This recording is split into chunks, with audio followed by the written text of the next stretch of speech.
Guys, kung naghahanap kayo ng matibay na ladder para sa bahay, ito yung 80-step ladder na sobrang tibay at lightweight.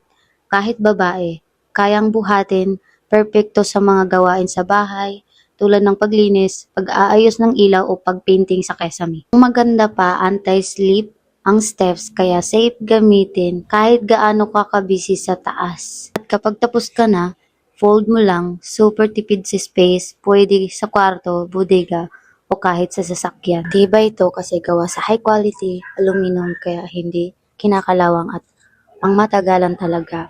Hindi basta-basta masisira kahit araw-araw mo pag gamitin. Super tibay at sobrang convenient gamitin. Dali niyang is-setup. Affordable siya kaya kahit maliit lang space mo sa bahay kasya pa rin. Bubuksan mo lang and ready to use na po siya agad. So yan lang po. Thank you so much.